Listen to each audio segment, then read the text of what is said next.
Now they hosted on the 40 acres on campus grounds. We gather around, discussing goals and dreams and life's adventures. The Texas Longhorns, they're the talk of the town. Podcast tales of the 40 acres, where we dive deep into the game day stories. From touchdowns to heartbreakers, we discuss it all. Texas Longhorns glory. Here we gather around each Thursday night, talking sports, it's so alright. From football to basketball, baseball to softball, Tim Wayne and Harry, we cover it all. Sports talk is our passion, our delight. Thursday night at 8:30, we unite. We discuss the scores, the plays, the teams you might. Let's dive into the game, let's ignite. 12 conference champions.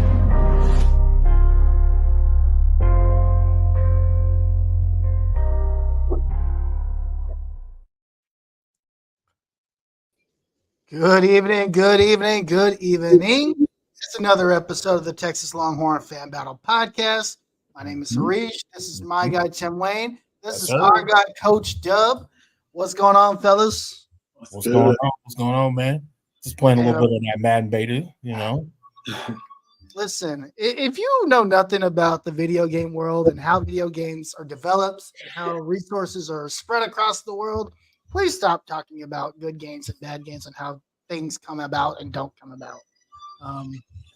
Any more information, follow us on Twitter at LHFanBattle and watch me toast the entire world.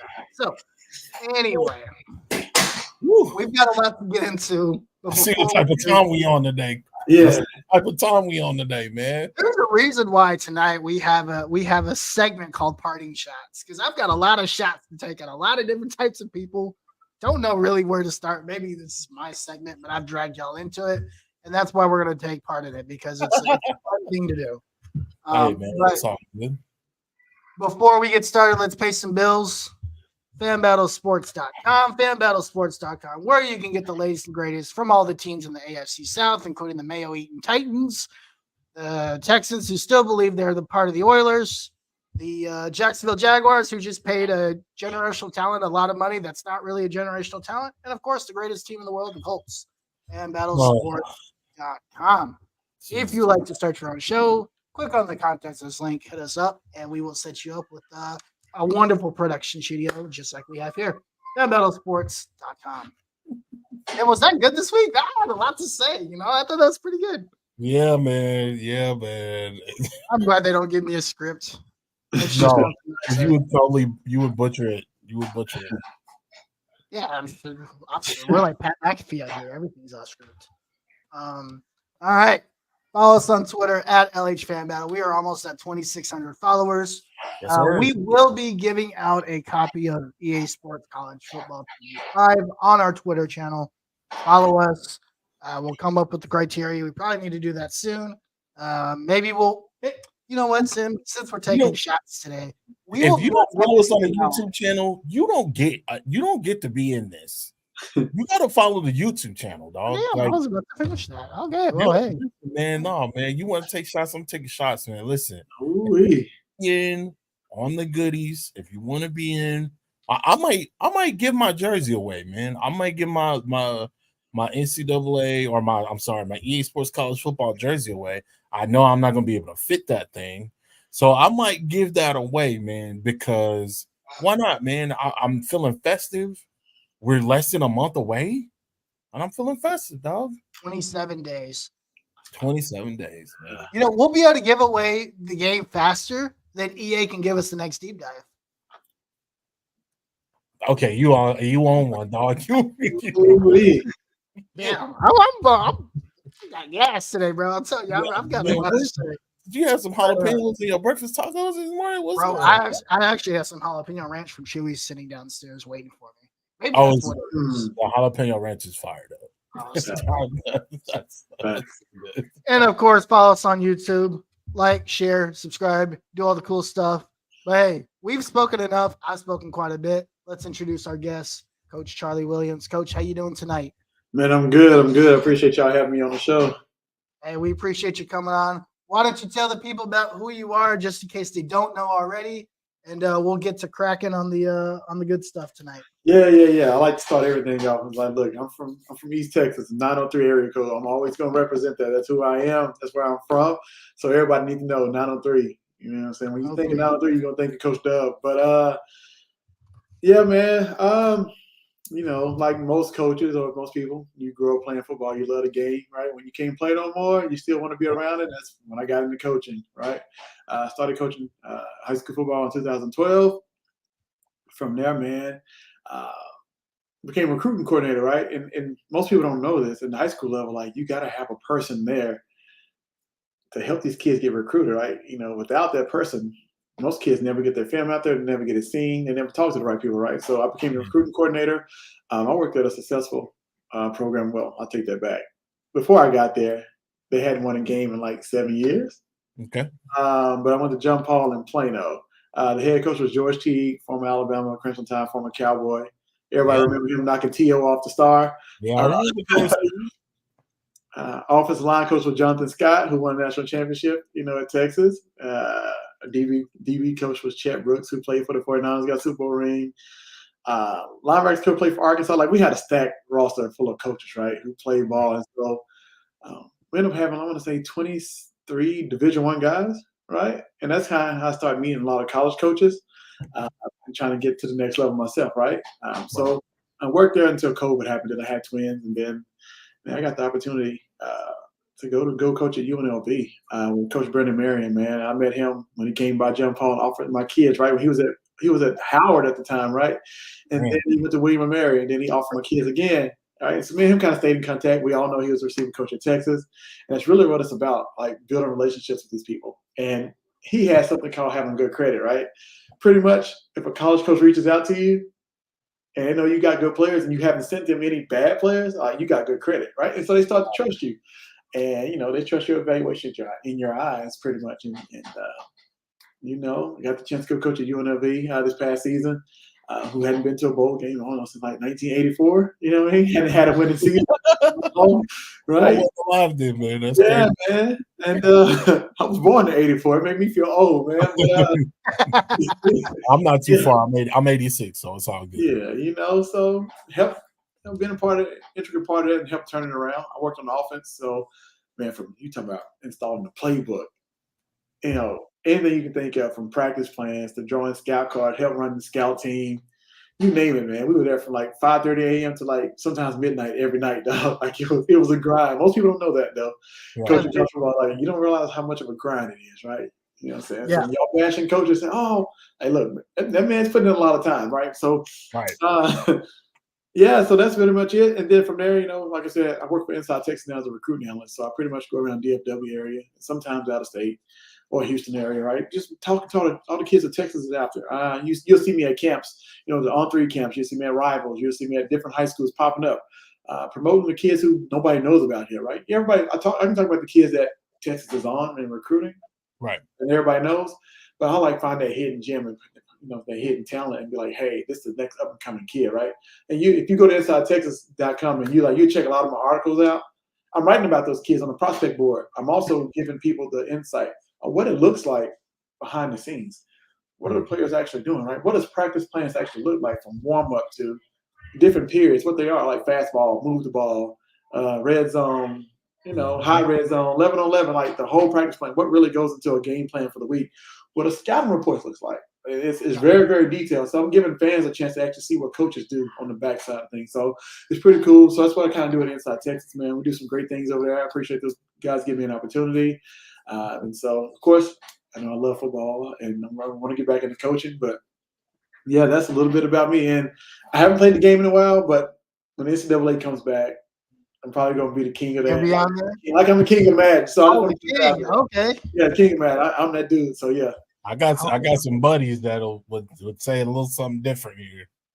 Hey, man, look, it was different for me. We didn't have online really, but we used to play everything for money. That's how I ate in college, man. I'm just telling y'all. Yeah. That's how I ate playing the game. Yeah. That's how we all ate in college. Well, actually, I didn't really eat all that much in college because I don't win a lot of games. So I didn't. No, I was not eating off of NCAA. I'll tell you that much. NCAA was putting the negative in the account for me. So man. When it went out of business, when it stopped just in time for me. I was like, "Ooh, my bank account could probably save some money now." So we're good, man. And then inflation happened. Anyway, speaking of recruiting, and Coach, thanks for the intro. This actually goes right into what we wanted to talk about. Texas has had a couple of really huge recruiting weeks. Obviously, last week you get the big fish. You get DeCorian Moore. He comes into town. There are some guys, and of course you got, Riley Pettijohn, but there are some guys that came into town last week that I was very excited about, that I've heard through the Wayworks and just reading a couple of different things.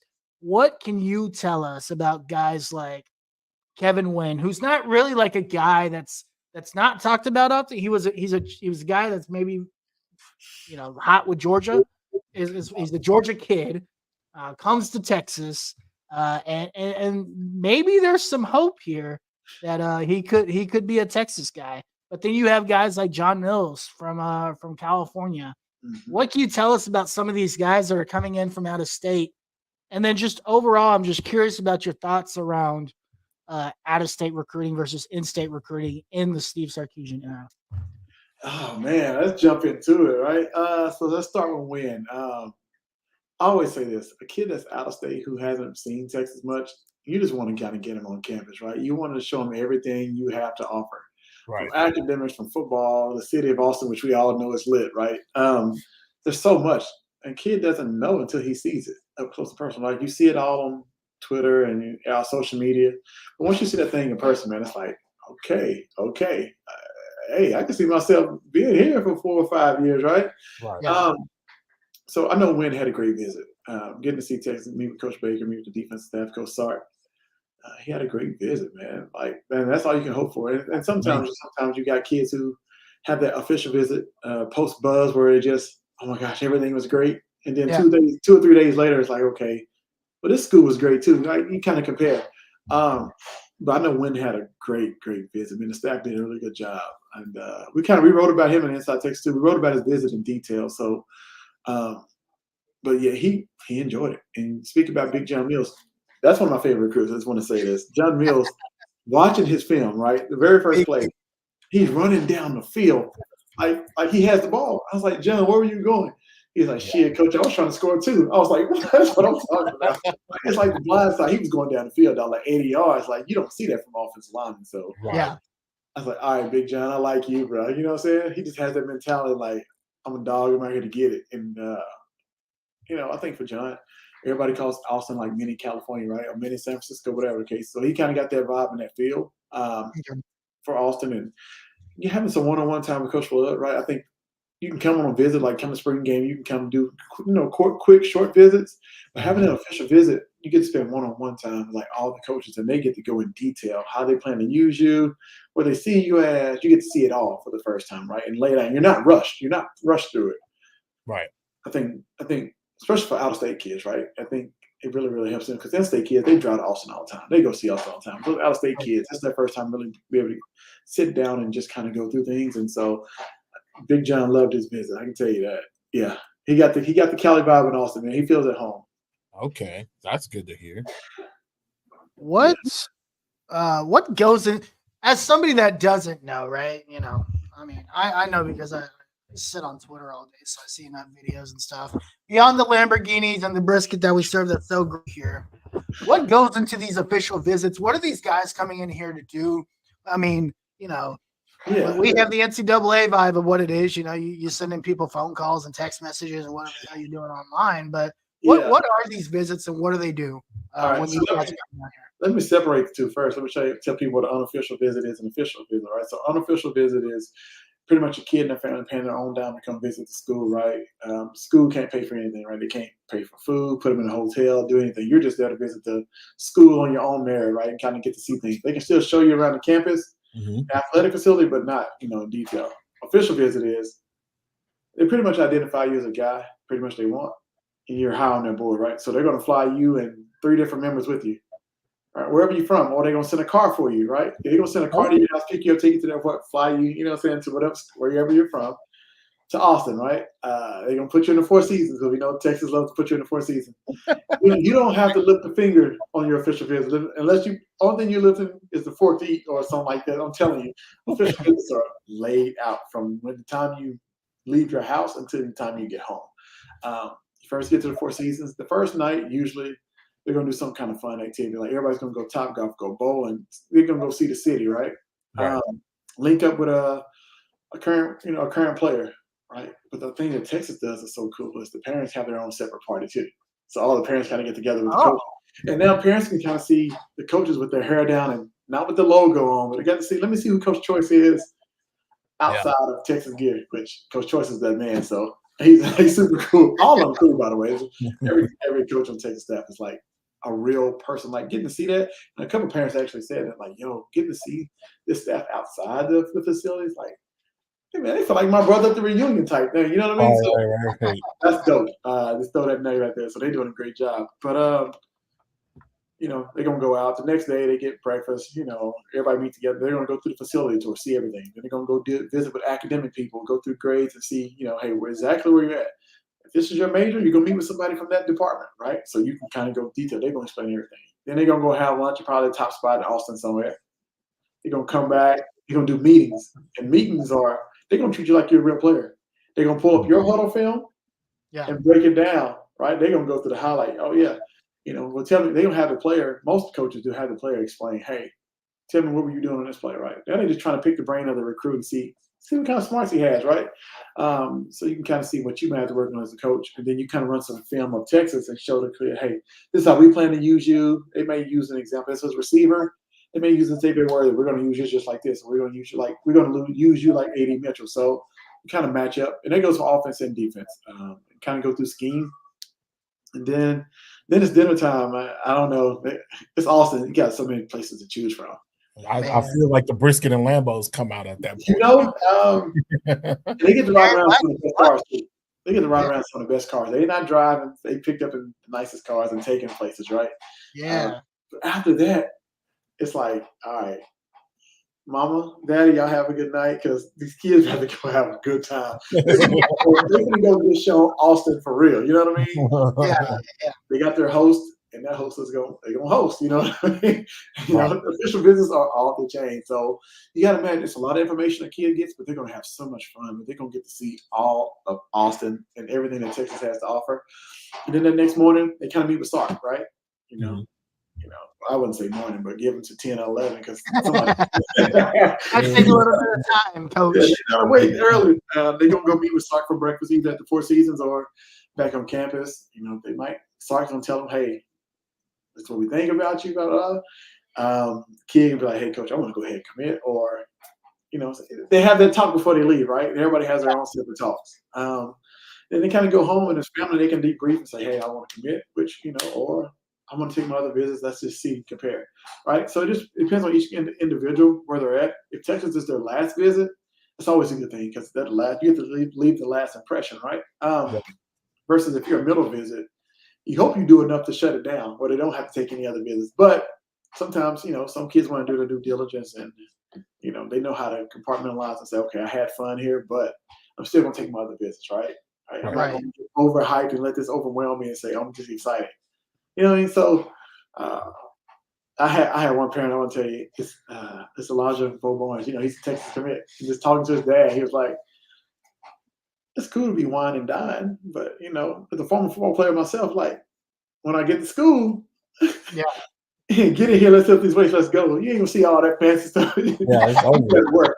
You gotta grind. Yeah, you're grinding just like everybody else. But here's really what's behind the curtain. You know what I mean? So once you get to school, it's all about business. So, but yeah, go enjoy it, man. I think every kid should enjoy their official visit because you only get to do this once time, unless you hit the portal and somebody's recruiting you. But other than that, you don't get to live this, go through this ever again. So go to the official visits and have fun. And Texas does a great job. They've been doing a great job every single weekend. And they're about to kill it again this weekend. So, yeah, there's a lot of guys this weekend coming in.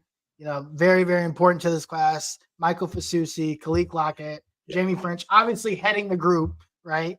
You bring back KJ Lacey. I think KJ is coming back this week as well. He's out there doing Elite 11. Yeah, coming back. Actually, shoot, they're landing. This Friday, right? Yeah. Wait, no, some of them already made to Austin. So yeah. They get.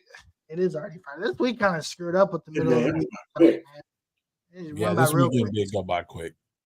What's are any of these guys? Are you expecting any of these guys to commit? I mean, this weekend, especially the big guys. Fasusi obviously just took his visit to Oklahoma.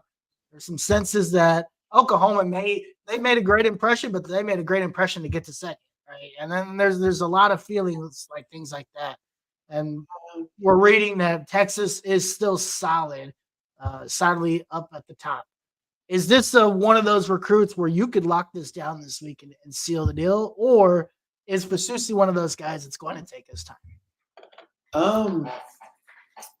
Man, I have been the last visit, kind of like what I talked about. It's really going to help with a lot of kids. You're the last place they've seen you, the last impression. You've gotten a chance to get feedback about every other school and what they did, right? Yeah. Now you get to turn it up and say, we're going to do this different, right? So could they? Who knows? But, I mean, look, I know y'all say y'all were going to read. I'm just going to tell everybody watching, if you want to read, you want the best detail, you got to come to Inside Texas. I'm just telling you. It goes down. I'm telling you, we got it all. My man Justin Red, Eric Nalene, Joe Cook, we got it going. You got to read. I'll tell y'all this, and just to say this, it's 2 months for $1, though. You got to use promo code IT1, but it's 2 months for $1. Come check us out. But who can commit? I hope everybody commit. Texas wants to commit. If you're high on Texas board, I need you to commit. I'm going to say this. I don't think you guys are going to be disappointed. Okay. That's all I can tell you. Hey, that's all we need to know. We know about the insider game. We know it's all about relationships. We had this conversation prior to us going live. Yeah. So we know you're getting phone calls and information as we speak. We don't want you to spoil anything. Jeopardize any relationships. Cool. So guys, just listen to what he's saying. If you need to watch it again, go back and watch it again. But he's giving us some information again without ruining relationships. That's what we're not trying to do.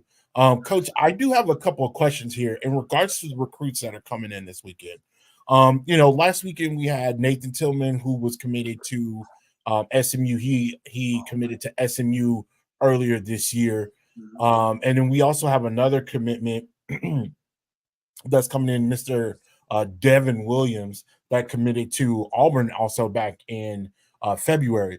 Talk about what Texas's plans to do to possibly flip those type of commits that have already, established themselves. They've given a hard commit. They've signed a letter of intention. They went through the whole spiel, making the announcements on live TV and things like that. Talk about what Texas's plans to do to get those guys, because clearly Being on Texas radar is a big thing.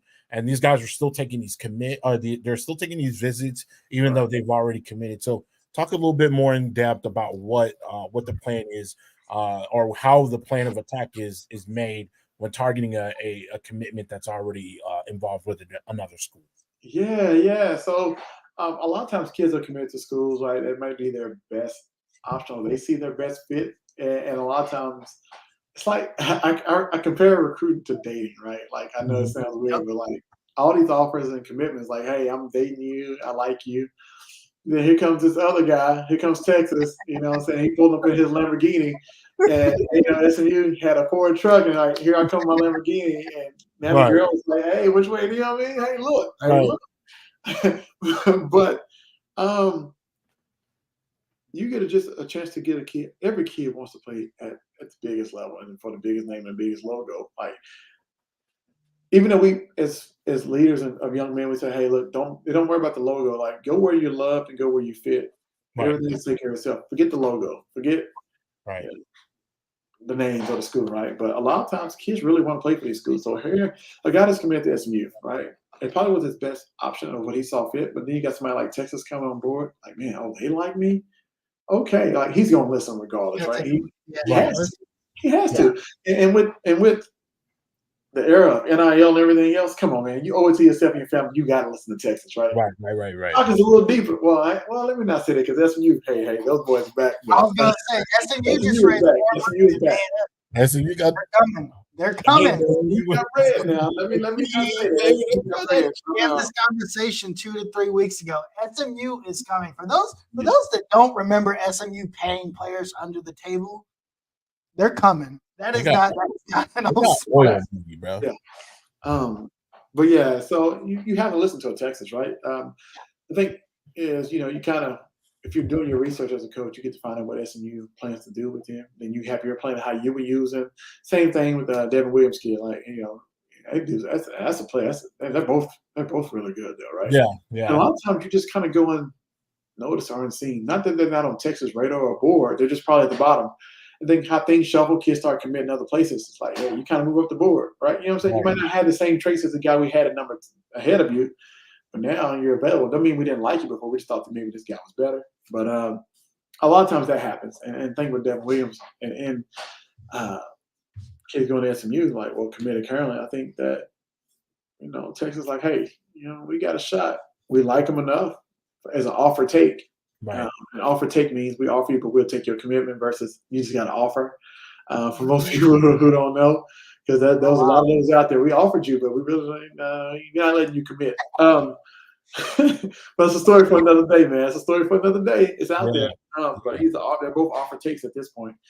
And so I think that, you just kind of sell them on what you can do for them, right? So, and I'm going to be blunt about it, from NIL to on the field and off the field, right? So you see what Auburn's offering. And it's total package, not just money, but everything. And then see if you can beat it. So you got to try to give them the flip. And so I think that's really what happens. And it's the same thing happens to kids that's committed to Texas. Other schools are trying the exact same thing. May not be able to match money, but hey, you come over here and play earlier than you can in Texas, right? So you just kind of find out where you can find your niche at and attack that. Okay. Let's talk about positional needs. We all know where we think Texas needs the biggest efforts, I guess you could say. We have our ideas. Our assumptions, our guesses of where we think this Texas team needs to improve and where they should plan those attacks are pretty strong. You look at guys like Brandon Brown. DJ Sanders is the guy that was here last week, I believe. Defensive tackle is obviously a position that everybody is very, very keen to see what Sarkisian does. Bring some guys in from the portal this year, kind of help out Savea. You bring out, Norton from Arizona as well. Mm-hmm. What are your thoughts on these positions and needs as we move into the future, into the Big Bad SEC? Where's the need? Where's the need for this team? I don't want to think about the transfer portal. I'm talking strictly recruiting. What is the best long-term solution, and where does the focus need to be moving forward, we got what we have right now, but moving forward, what are the biggest positional needs? Yeah, and I thought about this, just kind of going through Texas roster. I was like, you really look at it, you go quarterback. Sorry, Coach Miller, we got to take care of. Running back, Coach Choice is taken care of, right? Coach Jeff Banks, the tight end, is taken care of. Offense line, Coach Flood. Like, it's a check mark. You can go down the list, like, Yeah. It's like, yo, man, hey, look, for real, like, shout out to them, like, because they're really taking care of the rooms. And they're stacked. They got good depth. Not just depth, they got good depth. But I would have to say D-line, just for the simple fact, you got a lot of young guys, so you don't know what you have. You had to bring in some transfers, and obviously we were after a lot of people in the portal for a reason, right? Like, we had some misses, but I would say defensive line because you can never have too many big guys on the defense side. Just like on the offensive side. So if any place, I would say defensive line and linebacker depth. That was the other place I was thinking. Linebacker depth. Corner guy, I wouldn't say corner as much. You just got to let the young guys play and kind of see what happens. So, is there anybody on this roster, cornerback wise, besides the obvious that you think could step up this year? Love Manny Muhammad, right? For obvious reasons. Manny's a baller. But the guy I really like is Javion Cole, the transfer from San Jose State. Now, I got a chance to coach against him at San Jose State. That's fast. We played against Cole. I coached against Cole, right? I saw him up close in person. He's a dude. Like, he can run. He's quick. He's smart. He's from Oakland, so he got that in him. He got some dog. He's gonna talk the entire game, but he's gonna back it up. Like Cole, I got some Marcus Peters in him. I told him before he came here, I was like, "You're gonna love Texas, bro." I'm like, "You're gonna love it." He said, "Yeah, I can't wait to come down." And he ended up committing. So, just seeing him up close and personal, man, he can ball, right? Wish my boy would have stayed, right? But yeah, that's another day. That's another time for another day. I want to talk about Terrence Brooks. But you got Warren Roberson. Hey, dog. Hey, Warren Roberson. They let him off the leash. I'm telling y'all, man. He gonna lock down the island. I saw him at the spring game in Red Oak maybe over a month ago. He was like, "Yeah, coach, I'm ready." They let me loose. It's on. So you got him. You got Kobe Black. You got Gavin Holmes. Like, you got so many guys, like, you can move, right? They can play. So, and I know they'll rotate because that's what we do. And so I think for the first time, we have guys that probably fit the defensive scheme. Okay. You get your NFL prototype big guys like Watts and Brooks. They're press man corners, big and run with you, right? But we play a lot of off-match quarter stuff, a lot of zone, quick turn stuff. They're bigger guys, right? They don't really match the style as much. And so I think now you're getting guys like a Cole, you got Gavin, a lot of other guys who can match that, and they're recruiting guys like the Dorian Brews, the K. Phillips, those guys who fit the scheme. I think that's the best thing that can happen. That's what's happening in the DB room. So I would stick with D-line, man, because we got some portal guys, but they're going to be gone after this year. Right. Yeah. You're waiting on Sadir Mitchell. You're waiting on the younger guys. Alex January's good. You got Alec Bryant. You got Bryant. You got to see the younger dudes do better. You got to see what they're going to be. But I think it's D-line. It's D-line for me. Can never have too many. Right. At this point, you said that you made a really awesome point about a lot of these guys that have come in from the transfer portal are going to be gone next year. Do you think with the type of talent that we recruited is next year will just be a year where we basically just reload and not rebuild? Do you think we're getting to that point to where we're reloading and not rebuilding? As long as the portal's in place, I don't think it's never. As long as the portal's there, man, no, you're gonna go find the next developed player, right? Because and keep it real. I'm gonna keep it real with y'all. And not all coaches are the same. I don't know if you ever saw the interview from Mike Tomlin. Like, he doesn't run from coaching. Like, those people who say a person can't do this, and this. Like, they're just afraid. They don't want to coach. And a lot of times, these coaches, they got a lot of pressure, right? Backs against the wall. They got to win now. Right. Yeah. Do I take the time with this freshman and develop him to work with him and get him ready? Or do I go find somebody from the portal who's ready? I don't have to teach much. Teach him the playbook. He's going to go do his thing because I got to win now. Right. So I don't think that'll happen as long as the portal's in place. I don't think that'll go away. But it's about position of need. It's about need too. So depends. If you got a young guy, light bulb comes on early, like a Manny Muhammad, you're gonna play. Right. If I got to go grab a Javion Cole, I'm gonna go do that too. So I think Texas does a great job of kind of balance. They just don't go Right. portal shopping like some people be like grocery store, like you know what I mean? Yeah. Do that. It definitely feels like that. Again, I'm not taking any shots at any other teams, but it definitely feels. You look at like a Colorado, where it looks like they're not really at this time right now. They're not really developing the talent that they're recruiting, but it feels like they're just going and getting the best or trying to get the best of the best and piece them together and get them to work together in 1 year. And we know how, as football fans, we know that is a very hard thing to do. In some cases, that could take years, depending on where you're going and getting these guys from that are in the portal.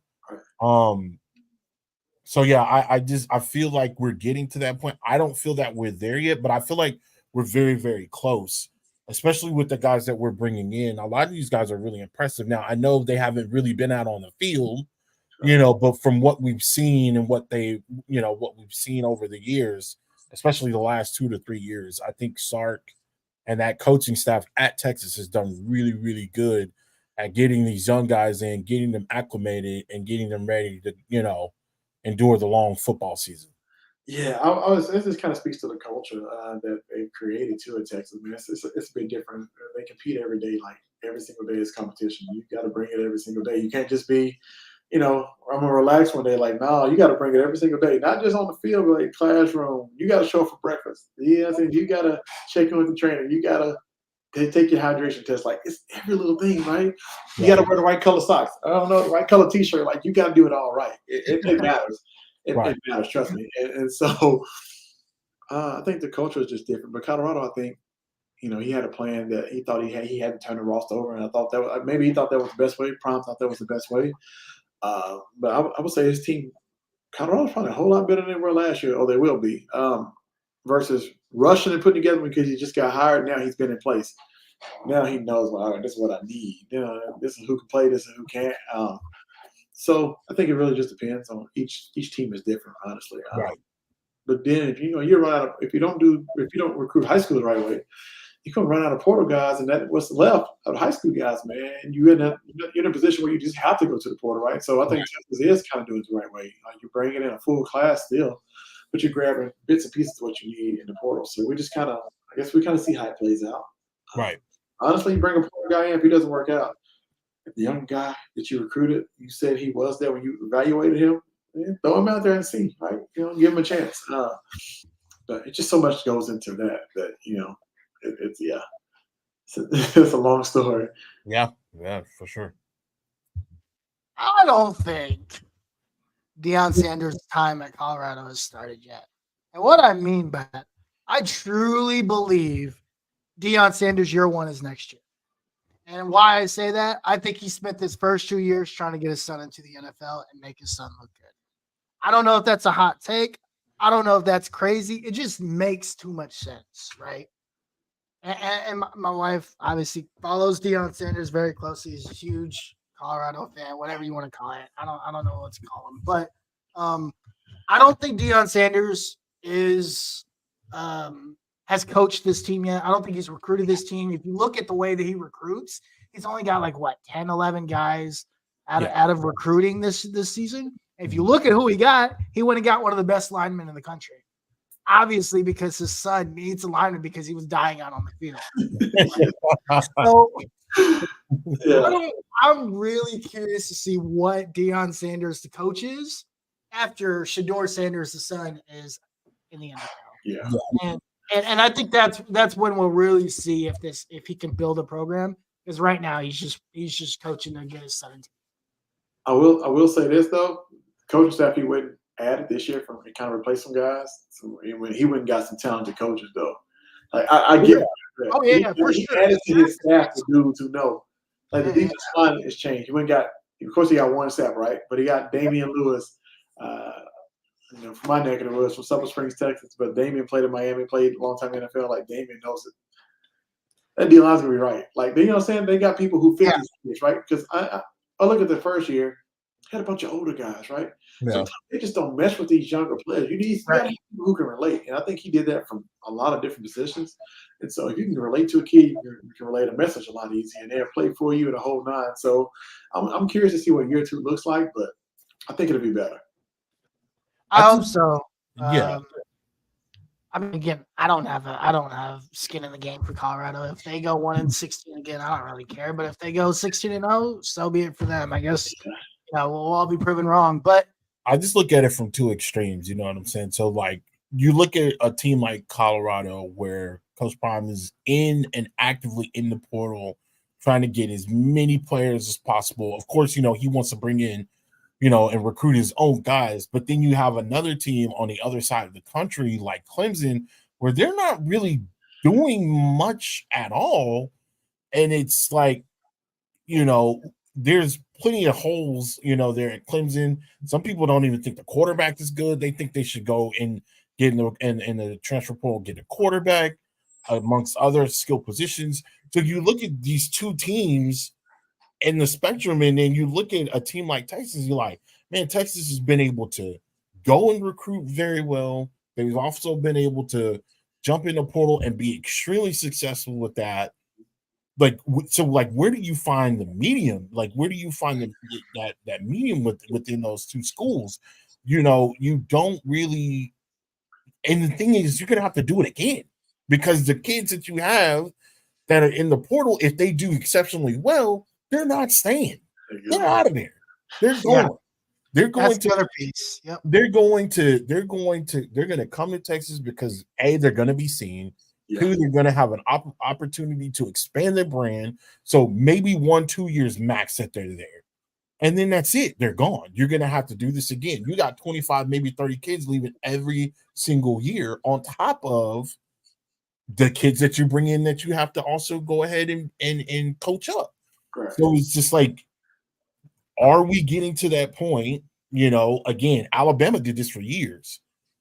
Once we get to a point to where we're bringing in these big dogs and we got backups on backups, where you have a backfield like a Derrick Henry, but you also got Alvin Kamara behind him. Are we getting to that point? It seems like it, based on numbers, right? Recruiting, stars, and all that good stuff.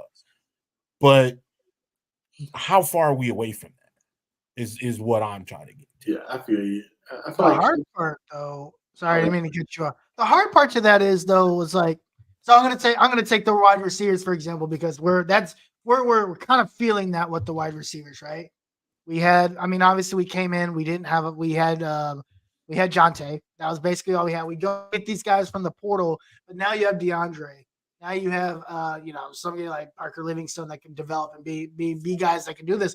But you look into next year's recruiting class, we might get 3 of the top 10 receivers in the nation. Forget the state, the nation. Yeah. And now what are you gonna do? You're gonna just be like, oh, hey, DeCorian, I know you decommitted from LSU, but we need you to sit on the bench for a couple of years. Like, that's not gonna happen. And then how do you facilitate that with portal guys? Do you even need? But then DeAndre Moore has been sitting here for 2 years now. We think he's gonna be good.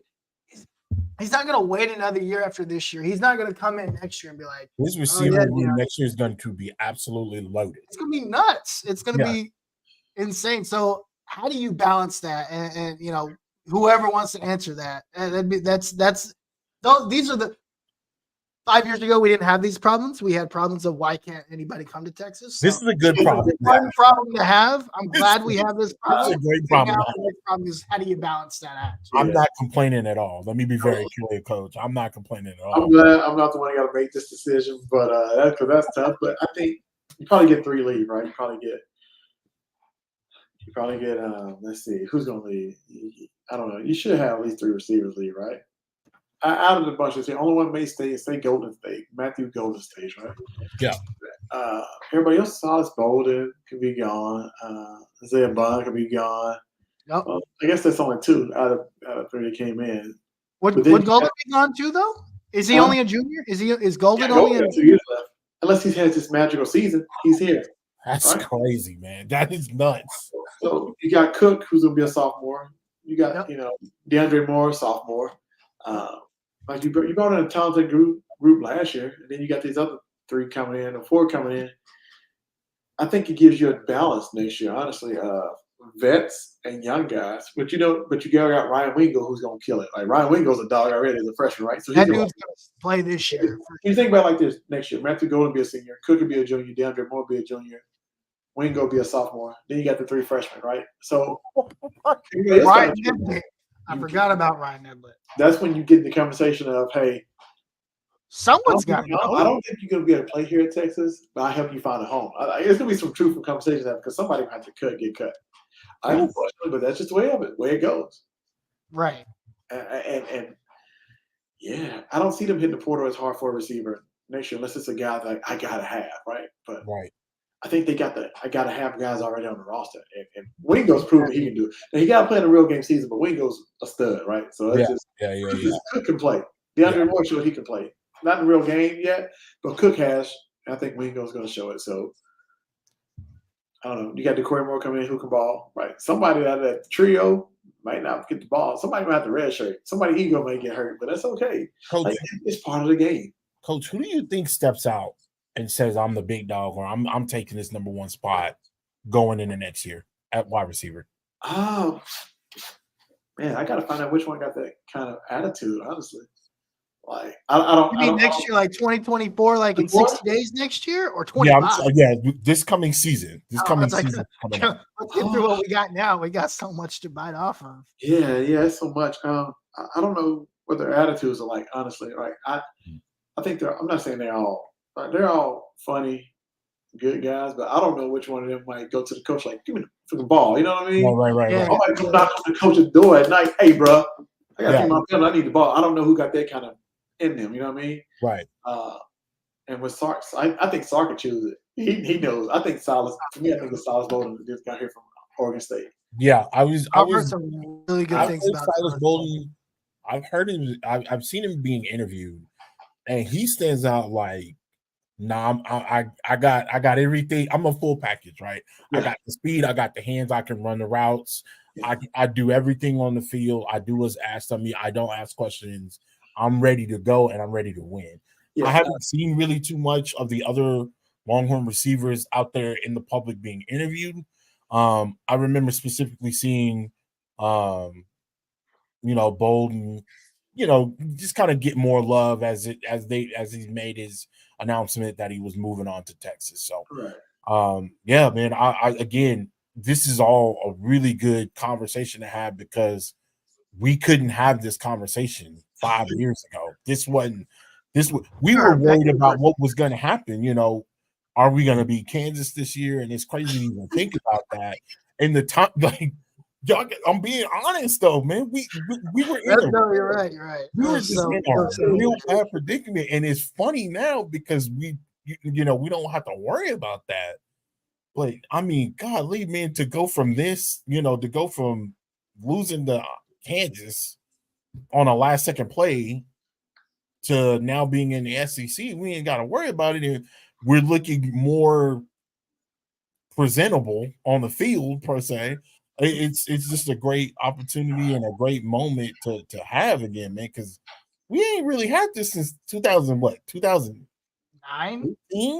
Oh, y'all gonna do us like that? Oh, man. Even before that, like. Okay, but 2000.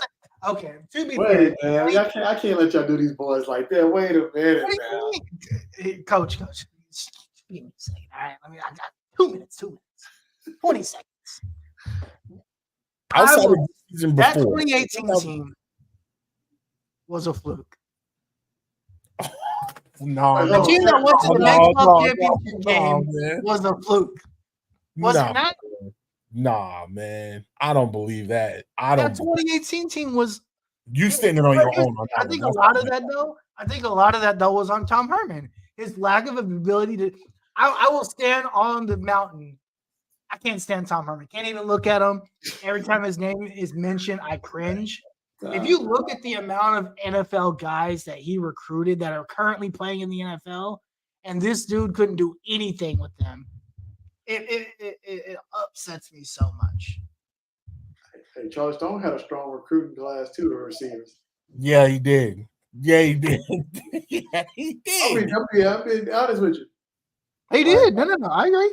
You know what I'm saying? And so in three of the four NFL, dude they call it Little Jordan.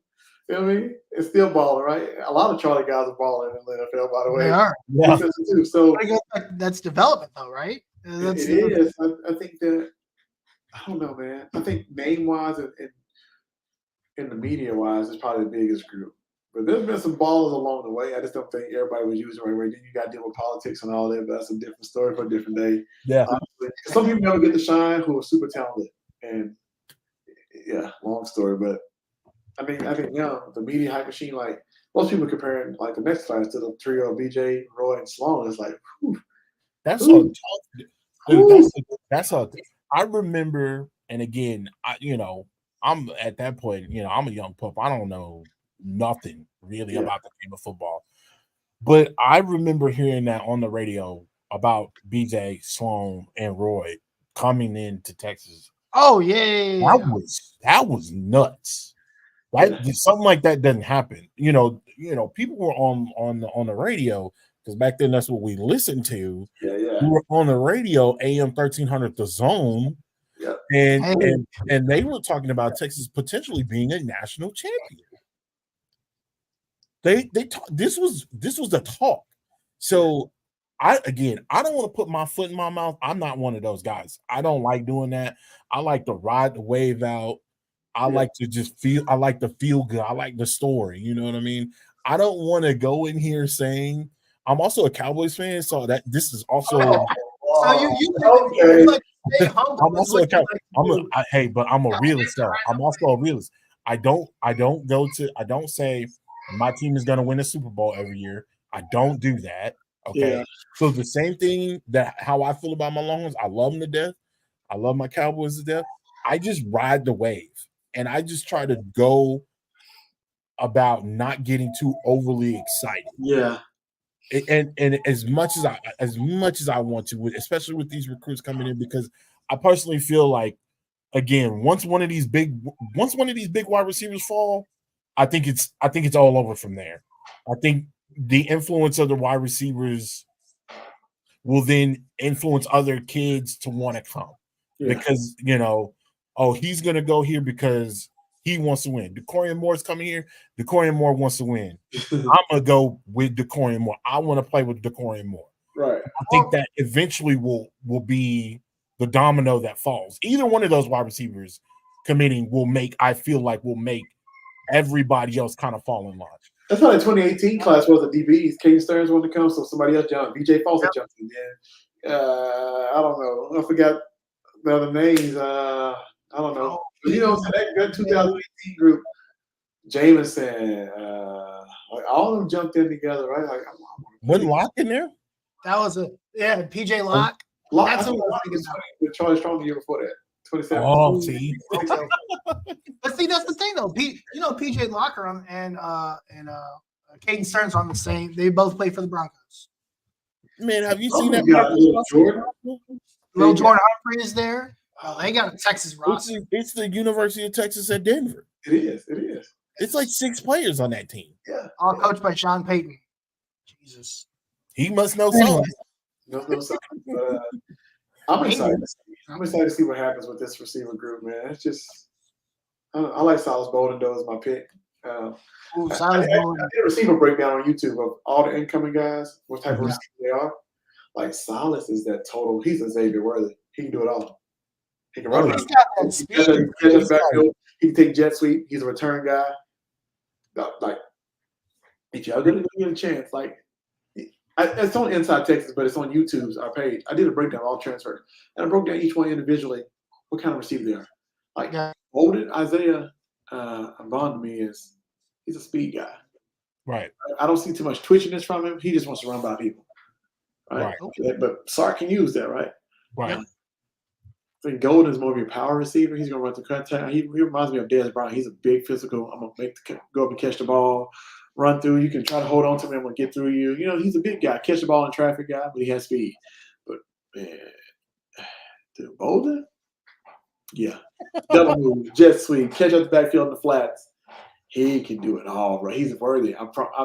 Just go watch it. I promise y'all. I definitely want to check that out. Is Isaiah Bond to take the top off the defense guy? Yeah. That's going to be your deep ball. That's going to be who has the most secure hands out of all three of them.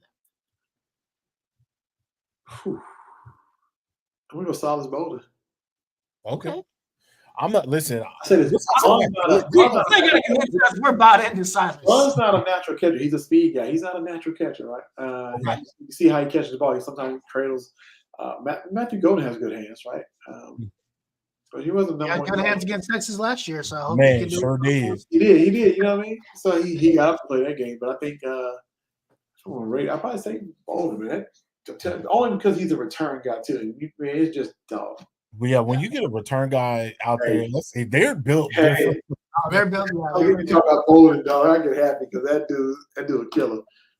I'm very excited to see what he can do, and I'm excited to see how Sark uses him. I also feel like having these, and then you throw in Nye Black into the thing, who I think is another guy that's gonna excel.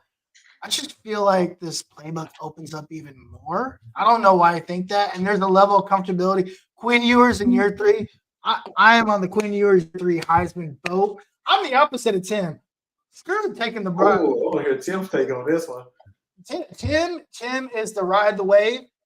I'm setting the wave, right? I'm already 30 miles ahead in the sea. I'm looking forward. I think Quinn's going to be in New York this year. Third-year quarterbacks under Steve Sarkisian have historically always done well. Look at Sam Darnold. You look at Mac Jones. You look at and Quinn Ewers in year 3. I think he's finally going to put this thing together. I think he's going to have an unreal season. He's going to. I don't know if he wins the Heisman, but he'll definitely go to New York before I do because he's probably going to go this year. If I do believe that Quinn will be a Heisman finalist. I do believe that.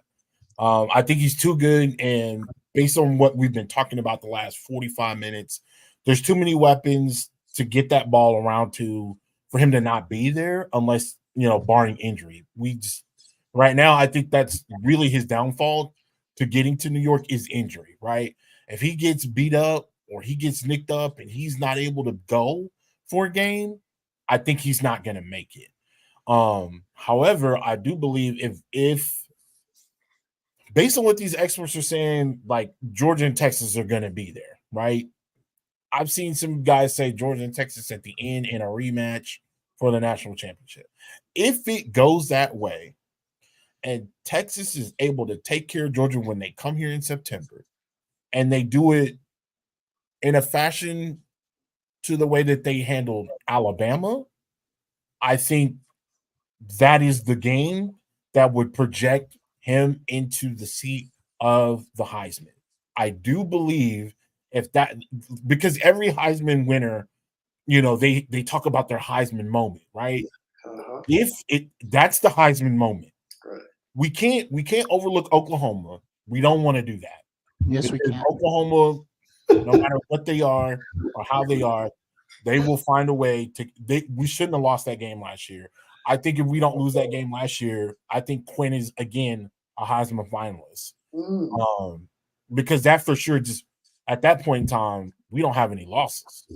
We're 2 or 1 even at that point. So I believe if Quinn and the rest of that team is able to take care of Georgia, I think Quinn would win the Heisman if he's able to.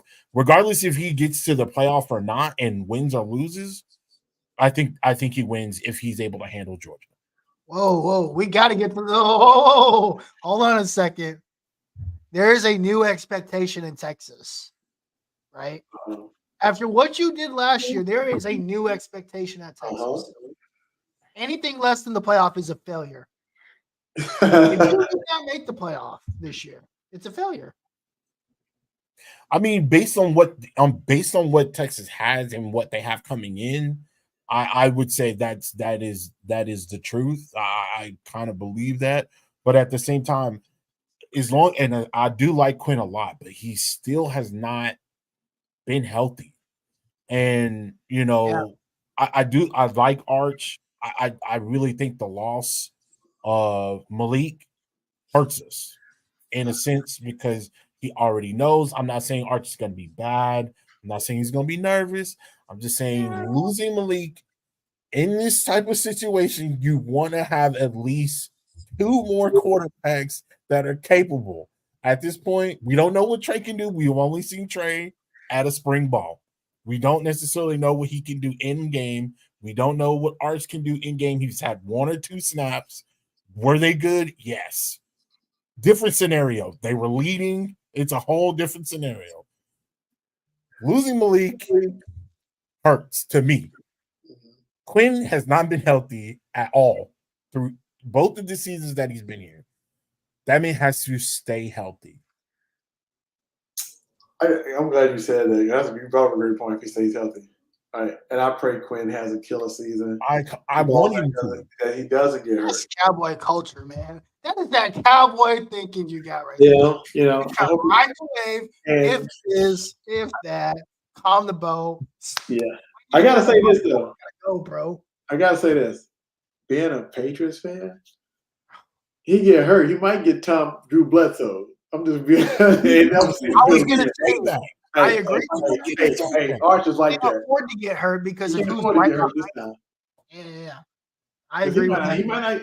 And I hope he stays healthy. I hope he has a great season. Heisman, high draft pick, all that. Don't get hurt. Coach, let me ask you this. Arch is that dude. Coach, let me ask you this question. You're in game 3. You're up a touchdown. Quinn gets hurt. Arch comes in. Arch goes on a heat seeking. He starts out hot. Yeah, it's over. It's. We holler at you. It's Georgia weekend. Third round. It's Georgia weekend. Arch just dismantled Oklahoma. They won by 3 touchdowns. They won 21-41 or 42-21. So they won by 21. You come in here, you're down the street at Darrell K. Royal. Georgia comes in. Quinn is hot, or Quinn was hot too, but he got injured. Do you take Arch out or do you leave Quinn in? Oh no, I mean, if Quinn's hurt, I ain't putting him back. Arch ain't going. No, but he's healthy. He's healthy at the Georgia game. Do you take him out or do you continue to let Arch lead that team? Ooh, that's tough. That's a Chris Lee, Tim Tebow situation. A lot of people don't realize this. That's tough, man. That's what happened. That's what happened. Quinn been hurt one game. All of a sudden, he's ready to come back. Okay, say it's the Malik situation where he hurt 2 games right before. I ain't bringing him back. He's done. I ain't bringing him back. Arch got this. Why didn't you bring Quinn back for? I'm saying, here's the thing. And I ain't just talking about the spring game, but I think Arch is just on a different level, bro. Here, you know what I'm saying? Have you gotten to sit down and talk to Arch? Have you gotten to see him work? Have you been able to see some of these practices that the general public haven't seen, or is this information that's being fed to you? Yeah, it's information that I trust, but I say this: when Arch first got to campus, everybody's helping people move in. First time freshman, Arch didn't move any of his stuff in. He grabbed receivers day one, so let's go throw. And Quinn wasn't there. Like as a freshman, he was like, "Yo, let's go to work." He didn't move his stuff in. His mom and him did it. He's like, "I don't care about that. Let's go to work." He worked the first day as a freshman when he got there. Like he's a Manning. He's different, dog. He's a Manning, bro. He's different. Like it's I compare like this. I almost say Quinn is Aaron Rodgers to me. He's great. When he in a moment, you can do the little championship belt and all that. But Arch is like Tom Brady. Like, he gonna outwork you and he can ball. You know what I'm saying? Right. It's a difference. That kid's super prepared. I'm not saying that Quinn's not. I'm saying, like, yo, they're both great in their own rights, but Arch he has a pedigree. He's been taught different. You know what I'm saying? Right. It's not going Quinn, who's still gonna go in the first round, be a first quarterback taken. Man, Arch is just different, dog. Like you can see it. And here's one thing, though. I would say Arch hasn't been hit yet either. Right? Arch hasn't been hit. Quinn hasn't been hit. Yeah. So Quinn can be a little jumpy in the pocket. Arch, ain't nobody ever hit him yet. But he also can run and take off. I don't know, man. We'll see. I don't want to talk about people knock on some wood. Quinn's gonna stay healthy. Quinn's gonna leave Cincinnati and the whole nother year. If Quinn Ewers is Aaron Rodgers, right? Stay with me here. He's got to win us at least one. Yeah, Aaron Rodgers won one. Yeah. Gotta leave. And then Art's gonna win us the next 3. It's all good. We Gucci. What are y'all worried about? What I was gonna say earlier, Arch is all you gotta show these receivers. That guy right there, he's gonna be throwing you the football. Yeah. You know what bloodline he comes from. Yeah, I think that also plays a big role in this recruiting as well. You know, I did watch some of the stuff, you know, in regards to what happened last week, and there was a number of players that spoke, and they all, you know, they were all there and support and looking, you know, talking to these guys and recruits, and that's what's really dope. We hadn't really heard that before, you know what I mean? I mean, Chance gave us some of that same information based on what he went through in his recruiting when he was at Texas. That's 20 years ago, man. Yeah. That's 20 years ago. That's 20 plus years ago. You know what I mean? So to continue to hear that, I think that's really good. I'm not saying that the Texas players before weren't there or they didn't do their job and trying to get, you know, recruits there, but it's just cool to see it. You know, it's more open. These kids are openly going. Arch just reposted DeCorian over the weekend. Hit him with the eyes. You know what that means? What's happening? Like, I'm trying to see what's up. Listen, I'm trying to throw this rock around. I'm trying to pass this rock around. What's up? So to see these guys, and these aren't slouches at all, actively go out and try to like, listen, we want you here. We want you here. That speaks to, like, again, to what Coach was saying. The culture that has changed over the last couple of years, something I have never seen before, ever in sports. It, like, not openly, you know. You find out about it a couple of years later. You know, they talked about the Patriots way. The way that it was presented to us versus what was going on behind closed doors, two totally different things, man. The stuff they were doing behind closed doors, you wouldn't think those guys were fun at all. You wouldn't think that those guys had any type of personality. Some of those guys are some of the coolest. Harish, I know you hate Tom Brady. Tom Brady is hilarious, bro. I don't hate Tom Brady because he made my childhood miserable. Like, bro, imagine being like a 13-year-old, a 10-year-old kid, right? And you like, bro, I got Peyton Manning on my football team. Here comes Tom Brady. He freaking got drafted in like the 68th round. He's about to win his 4th Super Bowl. You're over here trying to win a divisional championship. Bro, how you think? I don't understand what you're going through? I have to deal with Jerry Jones. I've been dealing with Jerry Jones for 30 years. See, Coach is about to. Listen, Coach. I can't relate. I'm sorry. You know what I'm saying? You're about to relate. We're coming back. Hold on. We back. Don't worry. I can't relate. I feel bad for the Cowboy fan. I'm sorry, man. Oh man. Hey, we'll hit you up in 20 years and see how these next 20 years go. See, that's why I be wanting to piece you up, bro. Because it's like, why you do that, bro? I don't take shots at the Colts at all, bro. They not even. You don't have to. Listen, you know what I've learned as a sports fan? I support mediocrity. I love it. I love it. It's my favorite thing to support. I'm a Mavs fan, we're mediocre. I'm a Colts fan, we're mediocre. I'm a Rangers fan, we're mediocre. Once every 10, 15 years, we might make a great run. You ain't going to see us again for the next 10, 15 years. Hey, we ain't doing too hot this year. Yeah. That's kind of. The Rangers got the World Series after choking it 15 years ago, and now they can't play. Yeah. I mean, it hurt, and then now I had excitement. Now I don't get to have back-to-back years of excitement because that's not what happens in my sports life. It's just supporting a mediocrity, man. I don't know what consistency means because it never exists in my sports life. Is Mac Brown consistent? He was consistent with 10 wins. That was rough. Unfortunately, we just got beat by OU badly in there those times. And we got boat raced by Baylor, not Baylor, but BYU twice. Yeah, people forget that Taysom Hill riding the bike. I still see him hurdling over people, though. All while we were asking Andrew Luck to be a middle linebacker. All right, don't do that. All right, dog. All right. You get dark. You're getting real dark my right now. I told you, bro. This is just what happens. This is RG3 go play safety. Oh, Adrian Johnny Peterson. Manziel gonna be running back. Benson. I mean, listen, that was rough. Like you wasn't finna get Adrian Peterson. You had Cedric Benson. You had Chris Obanaya back then. You also had I love Chris Obanaya. I'm taking Adrian Peterson over Chris Obanaya. We had some dudes though. We did, but that backfield was nasty. Remember, like you said, there are just certain guys that you don't say no to. Adrian Peterson is one of those. Don't say no. You should have told that guy, look, yeah, you can come in and compete for the spot, bro. Hey, shout out to Decorian Moore for having 11 family members at his photo shoot. That was awesome. Hey, can we talk about that? Because let's do it. Official visits. They said, hey, you can bring 3 people with you.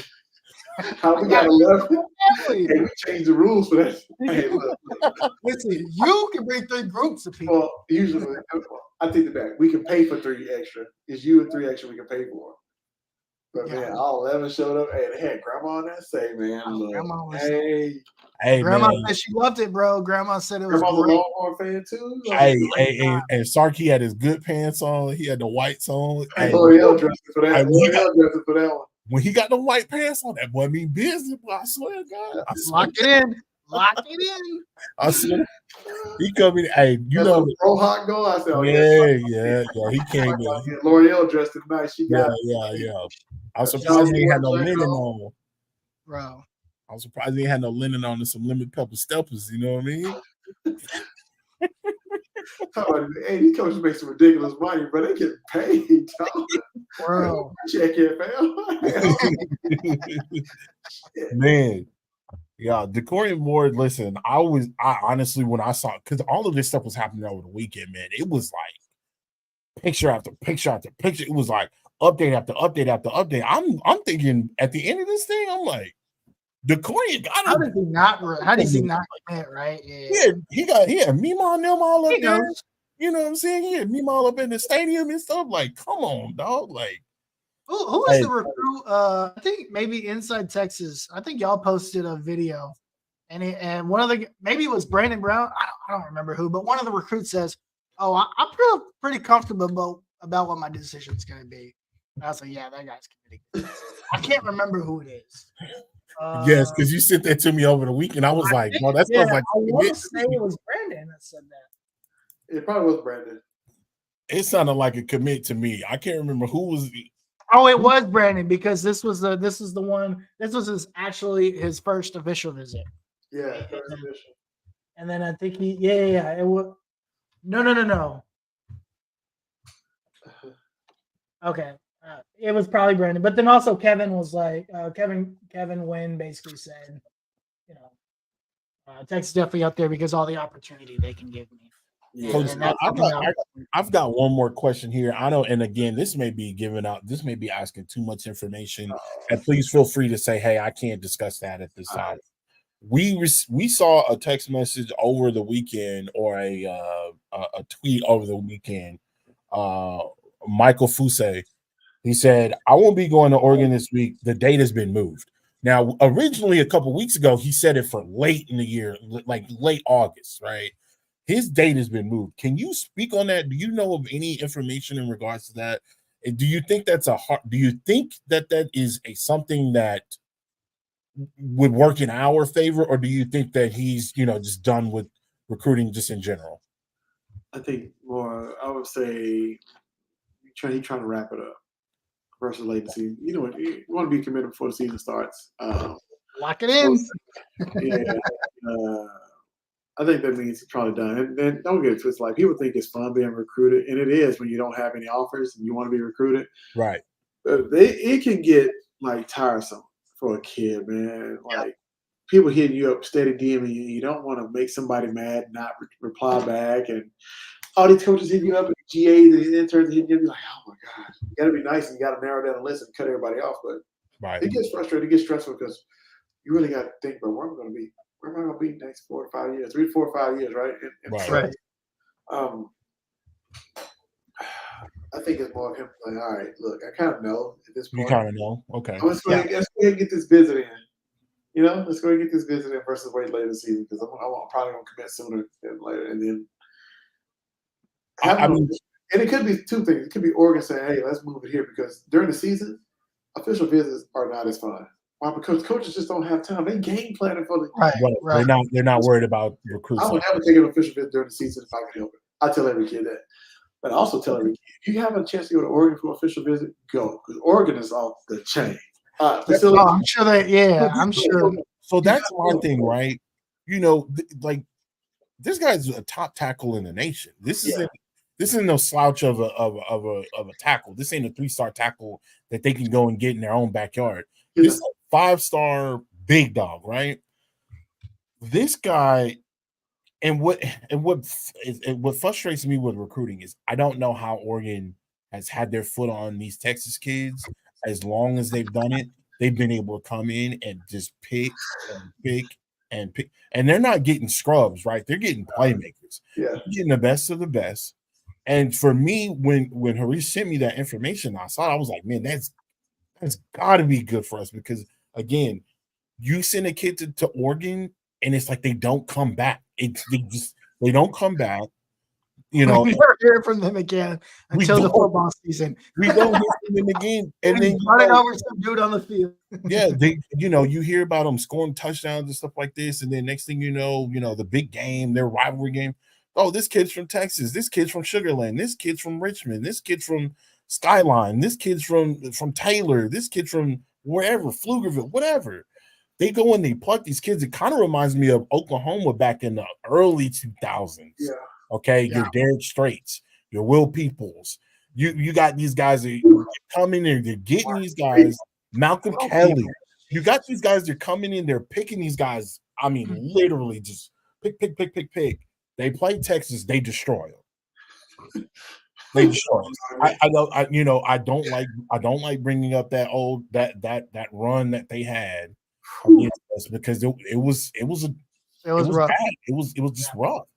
But these kids were coming in to Oklahoma from Texas and just completely just erupting. Oregon is on the same, if not, they've been on it longer. I would say they've been on it longer as of now, like 10 plus years.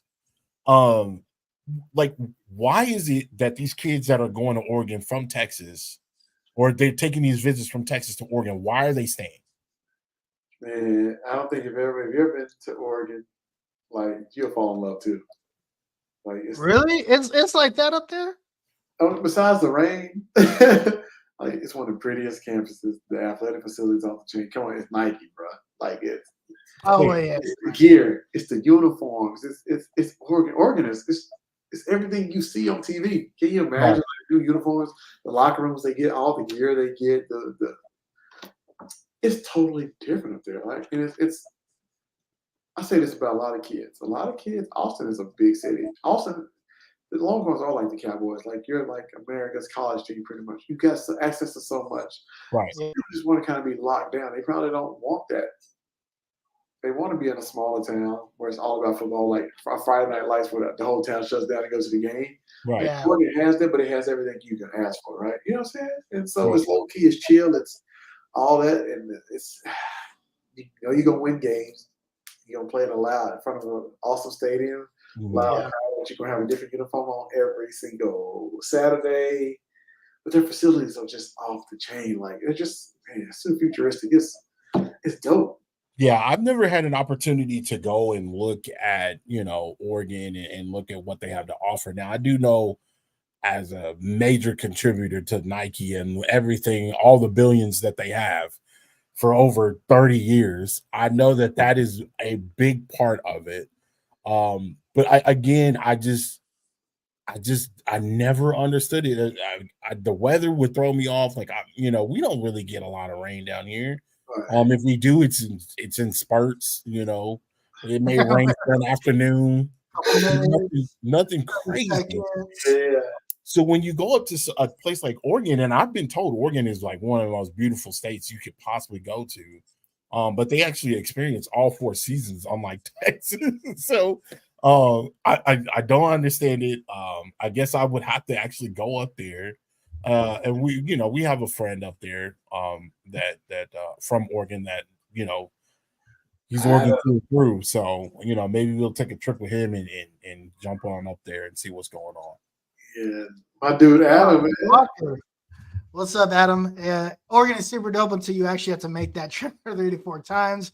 Loses its luster after being there for a while. It is unique, though. Listen, as somebody that's never been anywhere, listen, the furthest west I've gone is California, and I've refused to go north from there, so I've never been to the Northwest. Go visit one time. That's all I ask you to do is go visit. I do want to go to Seattle, and I do want to go to Portland, so that kind of covers that. I just haven't ever. Yeah, I've heard great things about Seattle as well. That weather is killer, man. That Northwest. I don't know, man. That's just all 2 states, man, is killer. I don't know, man. Each kid is different, right? Like Oregon just is going to attract kids every year. It is what it is. Like they got a hot name ever since they changed it. They had Joey Harrington for some reason. They just kind of been on the rise, right? Yeah, it seems like it. And they get you pay attention to it. They're winning. And on top of that, they're winning. They're on TV every Saturday. Everybody sees. I don't know, man. $40,000 orange juice machines, bro. I don't even have a $4 juice machine. That's awesome. What's a juice machine, man? I remember the juice. The juice I grew up drinking, it was freeze. You had the can open and put it in and put some water in there. Baby. Talking about juice machine. You're lucky to get a little bit of particles out of there, a little pulp. You know what I mean? Yeah. The old juice I grew up on. I will say there is one thing Texas needs to do, and CDC is very well aware of this. He's already getting started on this. We've got to upgrade our facilities.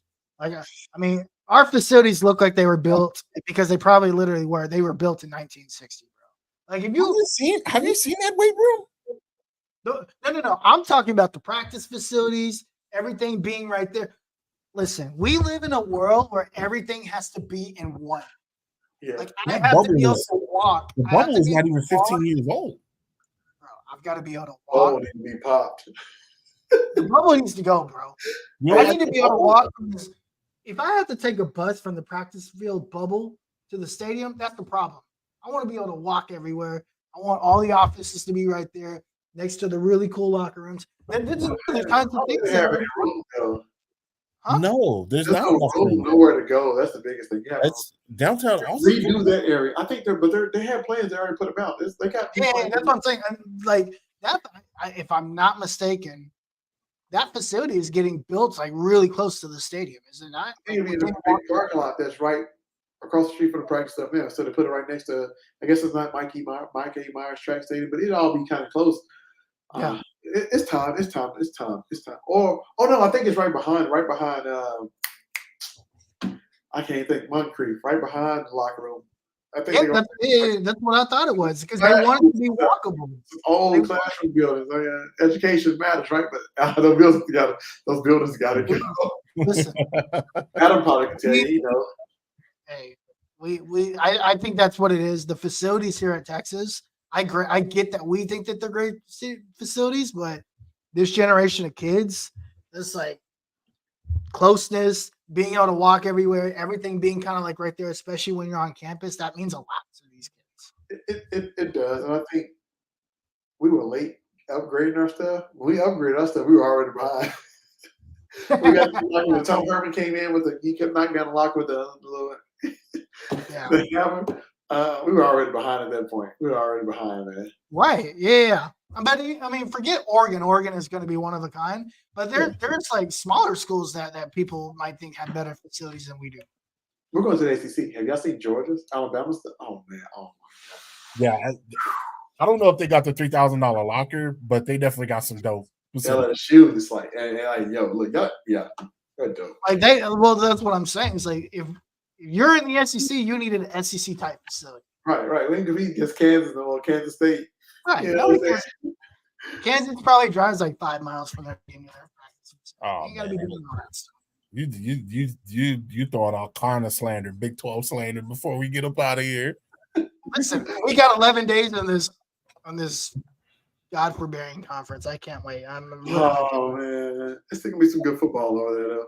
We are 2 hours from 10 days away. Like that's how ready I am to get away from this conference.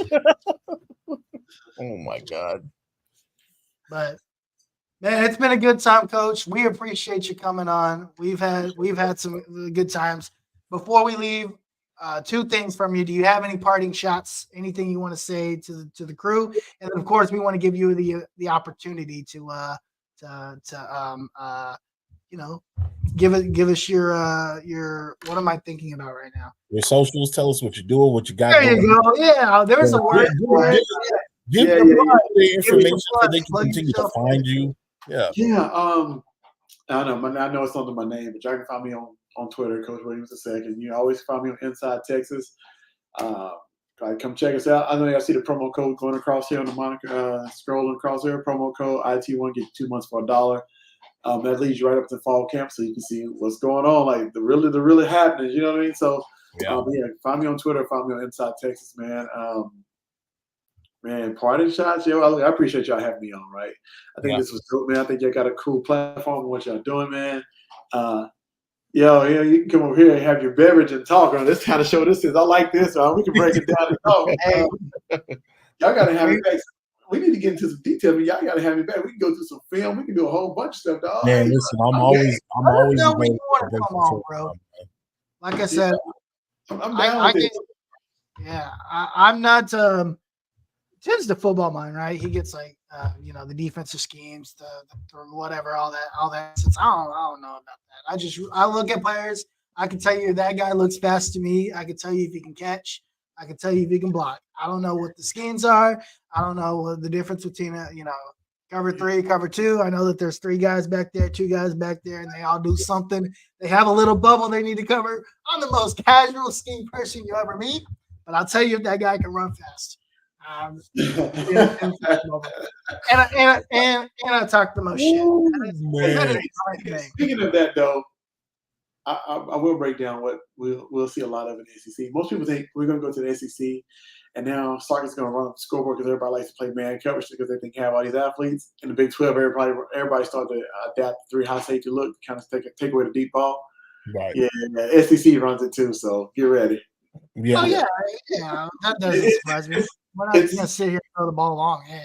Hey, people only see what's presented in front of them. They don't see the adjustments before the ball is snapped. Hey. They don't be paying attention to that stuff. Hey. Listen, we were in the ultimate air raid offense conference. We're about to be in the ultimate adjustment conference.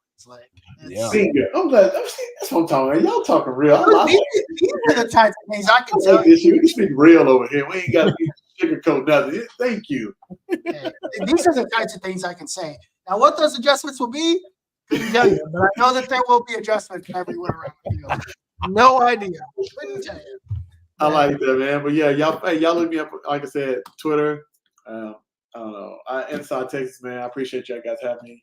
But yeah, I look forward to after this weekend, man, because it's the last week for official visit. Let's wrap this thing up. Let's lock these boys down. Let's get some events, man.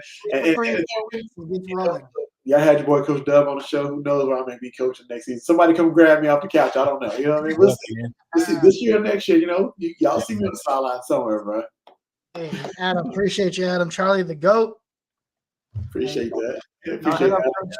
Check him out on Inside Texas. You're also on a Lacey show, right? Laced up on Mondays at 7, man. Laced up on we talk about everything. We really do give a shout out to like women's sports on there too, because I think I'm a girl dad, having twin girls. I'm promote women's sports like crazy now. Because I got 2 little girls. Hey, they grow up playing sports. I'm gonna promote the crap out of them. But hey, for sure. I'm all about the women's sports. Not that I wasn't before, but now it's like I really pay attention. Because they watch the girls women's basketball with me, watch all the sports with me, so I love that. So yeah. Look, now somebody called me from that team up north. Okay. Oh, hey. Hey, like any needs y'all got for like house? You're trying to buy a house in the Austin market, anywhere. Y'all gotta look at my boy Adam. Now he talking, I'm the go. Now that's the go when it comes to real estate. Anybody out there looking? Contact Adam Walker, bro. Get at that dude. Look at that face, Adam Walker. You gotta get at Adam, yo. He'll help you find anything you need. Adam's the GOAT. It's like the top award-selling guy. He's the man. I'm telling you.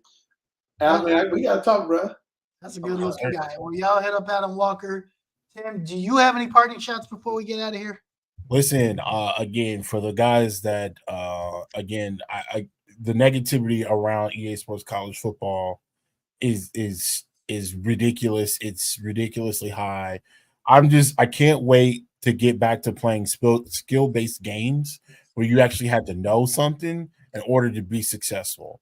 I know for a fact that there are people out there that love how Madden is right now. I'm getting to a point to where I'm annoyed by it. Not everybody's a superstar on that team, and that is going to show based on what we've seen and what's been provided to us within this next EA Sports College football game. I'm excited. My summer is going to officially shut down when that game's available. So it won't be too much going out. It won't be too much, I might grab me a bite to eat, on the way into the house, but I'm posting up and I'm done from that point on. So other than that, let's talk sports.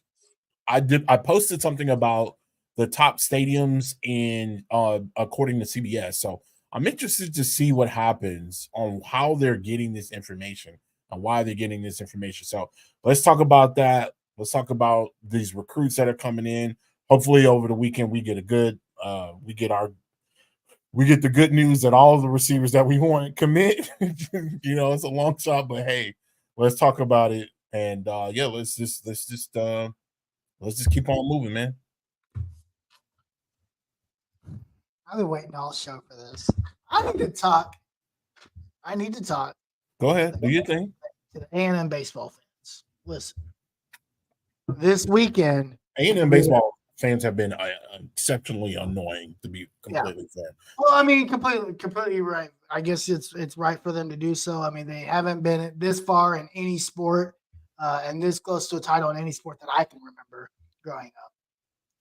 A&M fans, enjoy it. It's been 100 years since you've been this close to a national title in a top 3 sport ever, right? Your relevance is now finally being known. You did the right thing with your baseball team. You're in the championship series. With that said, go Vols. I hope they beat you by 20 every game. That's all I got. Yeah, that's all I got. Well, right? Listen, they Florida versus A&M. That was a game. That was a series, right? Again, it's kind of hard for me to watch it because I have no dog in the race. But again, just based on what you've told me and what you've done online with these guys, it's crazy. Yeah, and then I mean that's all I'm gonna say. I don't want to throw too much out there. We can. I do have a message for a specific fan base that I'll wait for next week on. But next week we are working on getting Brad Kellner on the show. Huge friend of the show. We've had him on before. We might also dedicate next week to EA Sports College Football, whether that be a separate video. But hey, the most important thing, we are 11 days from this godforsaken conference. 11 days to the SEC. Cannot wait. I will be at the celebration. I might celebrate at midnight because before the celebration even happens, I might just start going. But farewell to the Big 12. Hello, SEC. We're very excited. Between now and then, Tim, you got anything else? Listen, before we go, A&M, if you win this national championship, be grateful. We did win one national championship since we were in the Big 12, but we also have a slew of other national championships within other sports. The ones that stick out to me are baseball and about volleyball. And A&M, I don't think you're ever going to get close to that. So, hey, it is what it is. Hook 'em horns. By this time next week, we will be less than 48 hours away from not being in the Big 12. And I look forward to it. I look forward to bigger and better. It's clear that we're moving on to bigger and better, especially when we get these recruits. And it's going to feel real good. Also, finally, A&M, don't run away when we come to the conference. Cool. That's my guy, Tim Wayne. My name's Harish. This is our guy, Coach Will. We'll see you guys later. Peace. See ya. Till Gabriel. Go home, touchdown.